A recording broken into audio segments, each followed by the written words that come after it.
Timothy Treadwell watched his torn-off arm while the enraged grizzly sank its teeth into him. Screams of his girlfriend, Amie Huguenard, echoed in his head. Both became victims of a merciless predator, devouring them alive. Slow death is the scariest thing imaginable, but on the pain scale, crafted from scientific studies, being eaten alive only rates 100 points. Meanwhile, the most horrifying death is estimated at 140. Stick around until the end to find out what hits that maximum mark. But I warn you, viewer discretion is advised. On October 11th, 2012, workers at a seafood processing plant in Santa Fe Springs sounded the alarm. Their colleague, 62-year-old Jose Melena, had vanished suddenly. After nearly 90 minutes of searching, the boiler operator suggested opening the last loaded oven. Inside, they cooked and sterilized tuna at high temperatures. Workers had to wait half an hour for the oven to cool down. All this time, their only thought was, I hope Jose isn't in there. Unfortunately, he was indeed there. When the workers opened the door, they were horrified to find him inside. As it turned out, Melena was loading pallets of canned tuna into the oven when he noticed a malfunction. Without warning anyone, he stepped into the oven to adjust the chain inside. Meanwhile, another worker, not seeing Jose in place, assumed he had already left. So, he closed and turned on the oven. It was loaded with nearly 5,500 kilograms of canned tuna, which began to cook at a temperature of 132 degrees Celsius.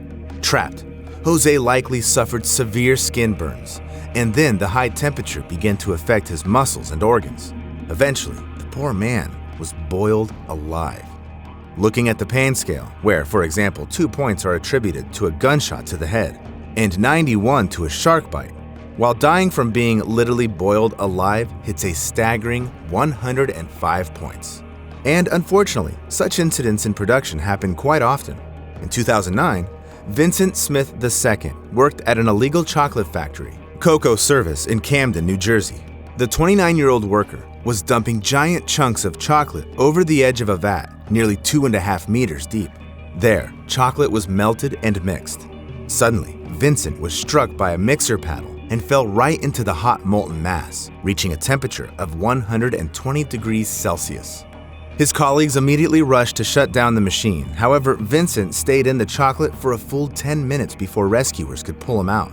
Even though his body was mangled by the giant mixer, Vincent died from burns.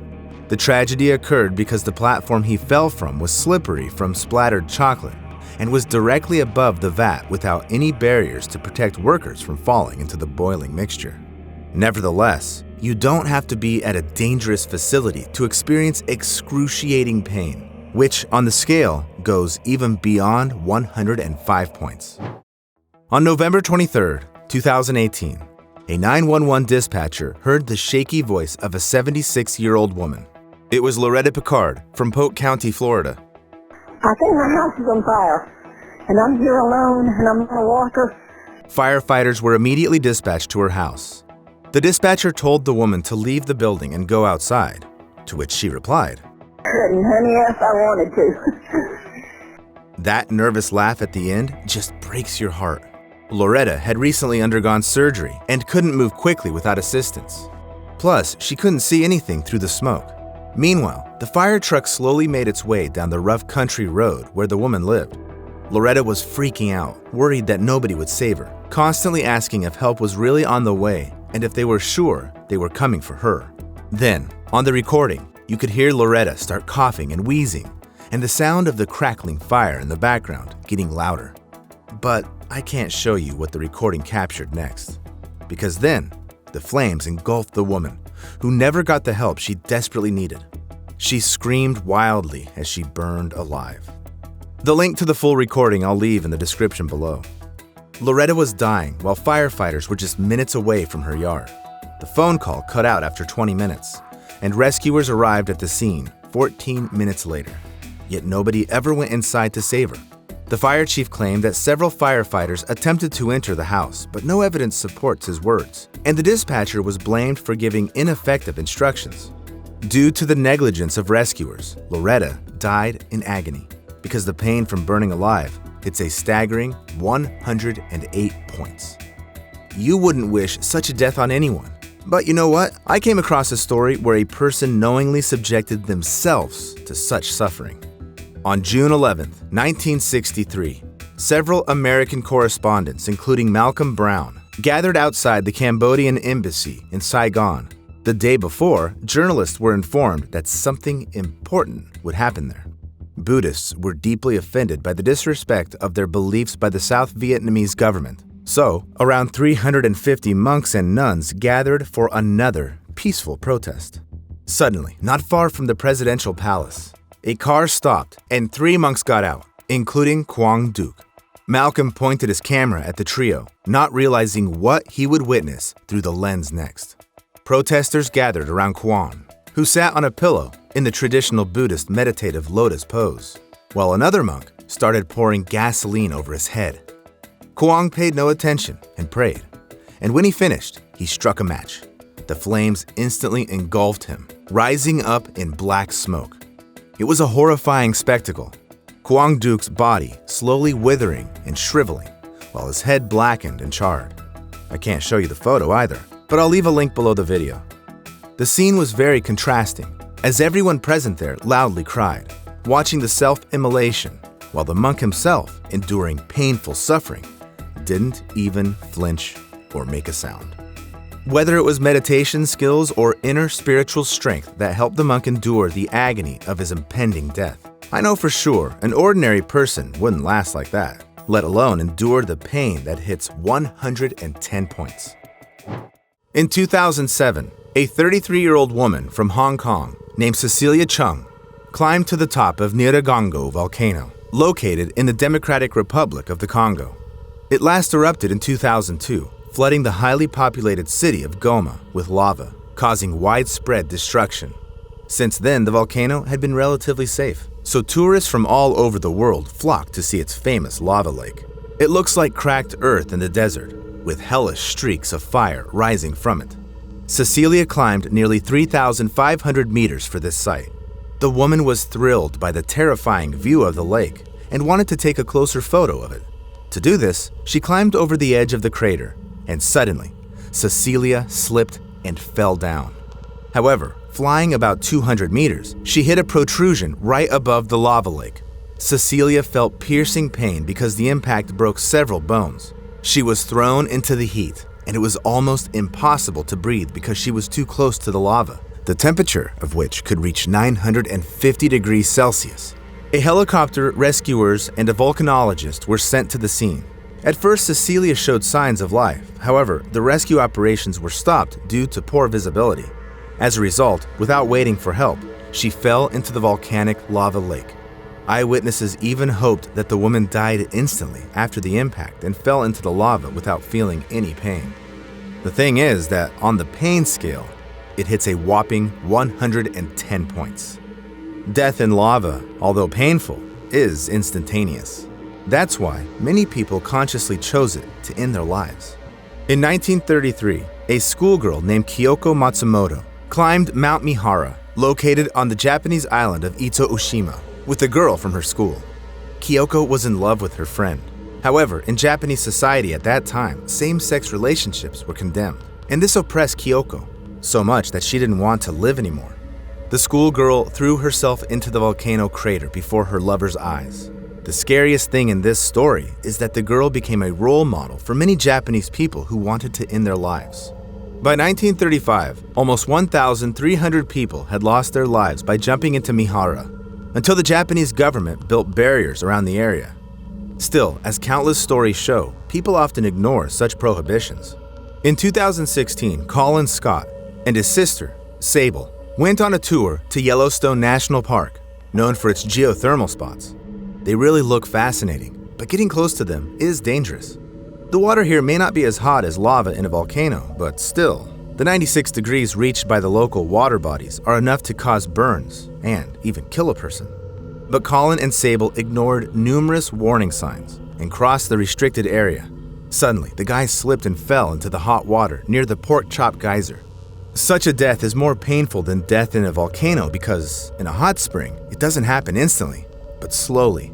Moreover, in almost all the park's water bodies, acid sulfate liquids are present to a greater or lesser extent. So when Scott's sister returned with a few rangers, only parts of her brother's head, torso, and arms were visible in the hot spring. By the next morning, Colin's body had completely dissolved.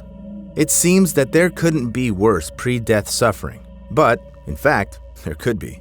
Dissolving in a geyser is far from 140 points on the pain scale. On September 13, 1987, in Goiânia, Brazil, the owner of a local landfill, Devair Ferreira, invited neighbors, relatives, and friends over to show them his interesting find. Devair showed them a strange powder.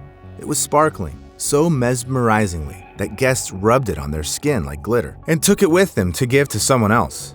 Yet none of them had any idea what this powder really was. The thing is, the man brought scrap metal, and someone brought from a neglected hospital a metal capsule to his landfill. But those who did it didn't realize they had taken it from a radiotherapy machine. Devair Ferreira ordered the capsule to be cut open, where he found the powder, which was actually radionuclide cesium-137. It is used in treatment to create a source of gamma radiation capable of affecting human cells. It's specifically directed at cancerous tumors. But if the radiation isn't controlled, it'll also affect healthy cells. Devair, not realizing it, set off a deadly domino effect. So about 250 people came into contact with the powder. Maria Gabriela Ferreira, the wife of the landfill owner, began to suffer from hair loss and internal bleeding. One of Devair's hired workers, Israel Bautista dos Santos, developed serious respiratory and lung complications. The other one, Admilson Alves de Souza, had his heart affected. However, the most affected was Devair's 6-year-old niece, Lei das Neves Ferreira. She was placed in an isolated hospital room, but the staff was afraid to approach the child. The girl gradually developed swelling in the upper part of her body, hair loss, kidney and lung damage, and, just like Gabriela, she suffered from internal bleeding. On the pain scale, these feelings hit a whopping 125 points. All the people who came into contact with the blue powder got various diseases, and this quartet later died. All the items touched by people who came into contact with the powder were buried in a repository on one of the city's mounds and marked for use only in 300 years. Such cases in ordinary life are pretty rare, but people who work directly with radioactive elements risk painfully dying literally every day. On August 21, 1945, less than 2 weeks after the bombings of Hiroshima and Nagasaki, Harry Daghlian was working with a plutonium core at the Los Alamos test site in New Mexico. He used tungsten carbide bricks to create a barrier around it because the bricks reflected neutrons coming out of the radioactive plutonium back. But when he started laying bricks around the core, he suddenly dropped one of them right on him. At that moment, the brick caused an uncontrolled nuclear fission chain reaction. It covered the scientist with a deadly dose of radiation of 5.1 sieverts. After receiving a radiation burn, a person experiences countless excruciating sensations at once. The skin blisters and ulcers, after which the vessels in it burst, and the person dies. In addition, due to the high dose of radiation, you feel how each of your organs slowly fails until you die. And that's exactly what happened on the 25th day of Harry Daghlian's suffering. The slow death from radiation and all the previous steps on the pain scale are united by the fact that these pains weren't inflicted intentionally on the victims. However, fortunately, you cannot accidentally expose yourself to suffering that is at the maximum mark of 140 points, even if you find yourself in the mouth of a volcano or in the heart of a nuclear reactor. So, the most painful sensation in the world is skinning. This refers to a specific torture. Before it, the skin was softened using sunburns or hot water. Then, the torturer made incisions starting from the least sensitive parts of the body and ending with the delicate skin of the face. The process was designed to keep the victims alive as long as possible, maximizing pain. Eventually, death could occur from blood loss, shock, or infections. But such a method of punishment has existed for quite some time, since the times of the ancient Assyrians, and up to medieval Europe. Nowadays, they don't do it anymore. At least, it's definitely prohibited by law. Write in the comments what caused you the most pain, and subscribe to my channel if you have nerves of steel and love scary stories from the lives of real people.